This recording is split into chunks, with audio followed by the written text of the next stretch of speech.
I have been, I told you at the beginning we couldn't feature everybody as a panelist. It will be a very short intervention because he has to leave. We have Mr. My Chinese is non-existent. So Shengyao Tang, who is since the 1st of March 2019, the director at the Office of South-South and Triangular Cooperation, of course at FAO.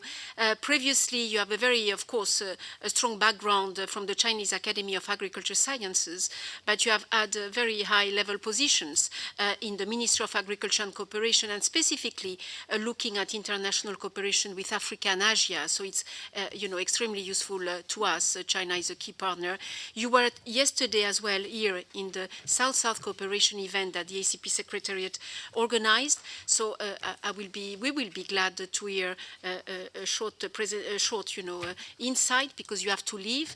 I take the opportunity to thank always you colleagues from FAO that we had regularly. You have a very strong team here. That it's always a pleasure to, with your head of office in Brussels, Rodrigo de la Puerta, which is always, and his colleagues, excellent. I cannot say, less than that. So thank you very much for staying until today and, giving some quick insights now. Dr. Tang. Thank you very much, Isanina. I would like to thank you particularly for stopping the panelist. I'm very sorry for that. I will be very short. And I'm very pleased to be here, particularly as FAO. It's the first time for me to be here as the ACP yesterday. Also, the first time for me to be here as a briefing. But I don't know it's the first time for FAO. I don't think it's the first time for FAO. Now, what I have learned, there are 60 briefings. I think almost everybody can remember how we started the briefing. We started on agriculture, but at the same time, as some of you said, it's a very sad day.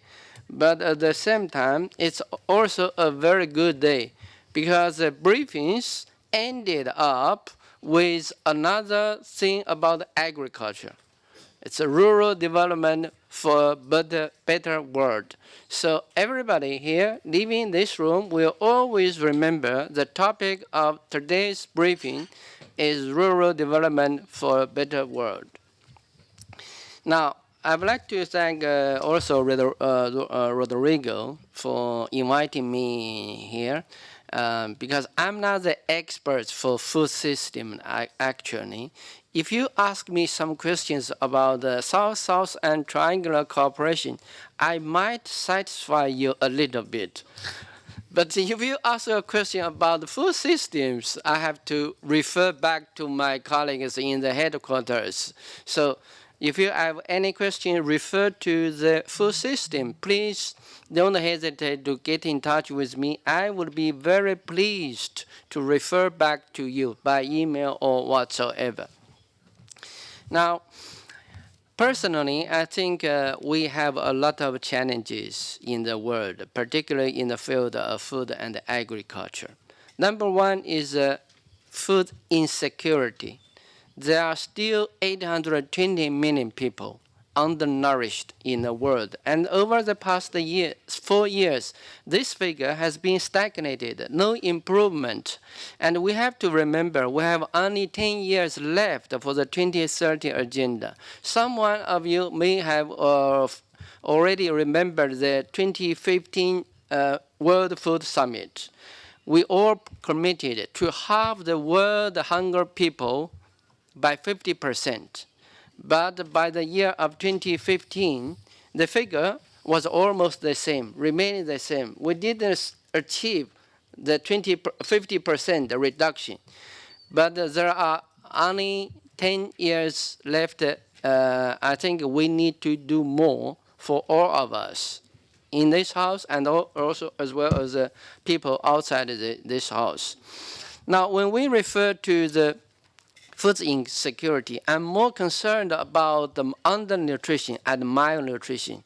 I know some people are concerned also as well about the obesity and the overweight. This is true, But I'm more concerned about this because the hunger and poverty people are mostly located in the countryside, in the developing countries. They are more about undernourishment or malnourishment. So if it's obesity, I think it's very easy. I can give you a very simple example. As I said yesterday, if you take a balanced input and export of food and exercise, and then it will be okay. For me, I always take 70 or up to 80% of my food capacity, and I do less exercise. But there are some people, they eat much more, and at the same time, they do a lot of exercise. But I want to mind those people, if you do too much exercise, for example, running, walking, it's not good to your knees. And when you get old, you might have to find some problem for your knees. So I think there is a need to be balanced. I always remind my wife, don't eat too much. Otherwise, when you get old, you get a lot of problems. You'll be put in the hospital. You have to spend a lot of money, and it's also a burden for the government, for the social security, right?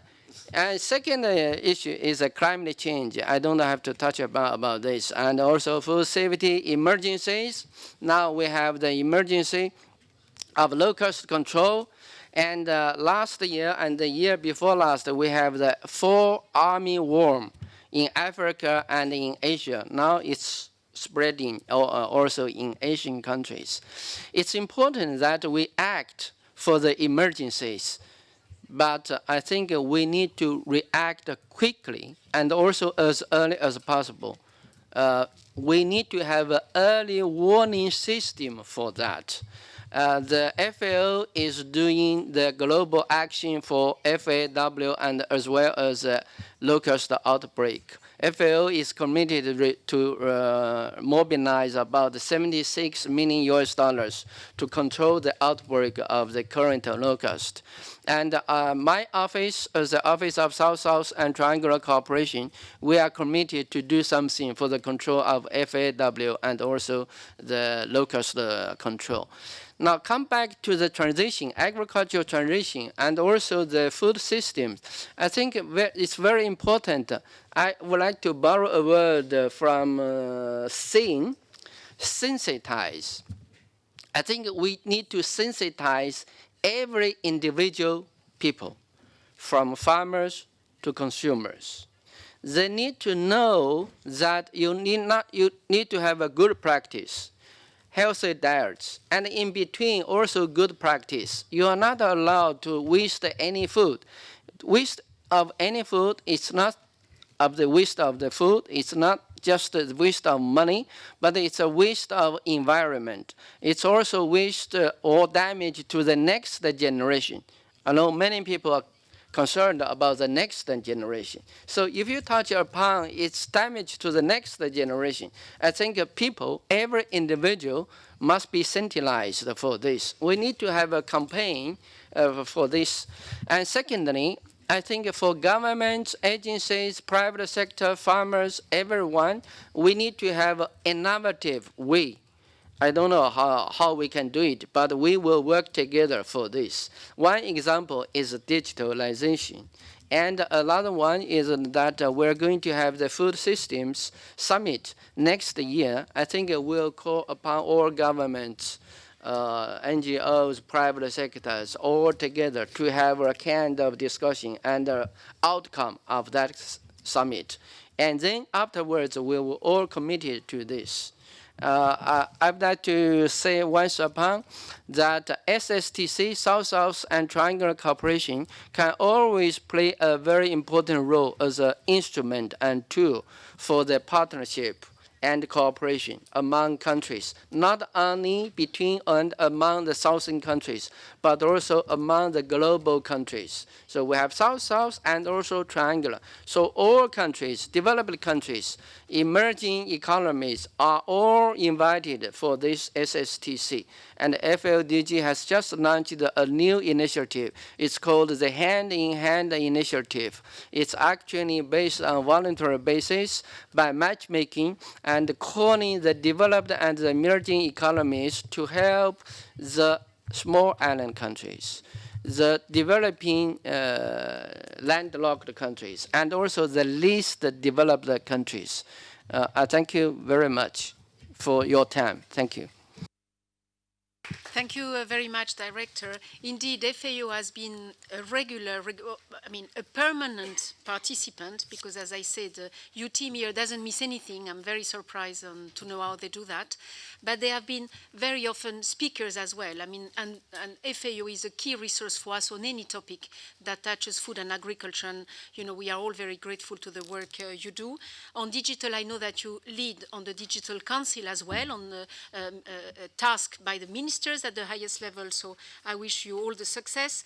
And very glad to hear about the new initiatives on LDCs and landlocked countries, which are a key part of the ACP group as well, and beyond, of course. And finally, as a director of South-South cooperation, we really look forward, you know, I mean, our partners and least, and farmers in particular, for a stronger collaboration and support, in addition to the one that the EU gives. You forgot something? I forgot to thank everybody here, particularly the EU, for the very good partnership between EU and the FAO, and for all the support. Thank you. Yes, I think you are right, because we never, FAO being also like ourselves, you know, benefiting a lot from the EU funds. I don't know who doesn't benefit. When you think they don't benefit, you look below the curtain and it's still EU funds. So in times where scarcity and change is not very favorable to development and aid, we cannot thank enough. You know, and we think we take it for granted, and it's not, as you see in other countries and parts of the world. So thank you very much indeed. I do join you on that. So the two speakers before the panel debate, Ambassador Ismail,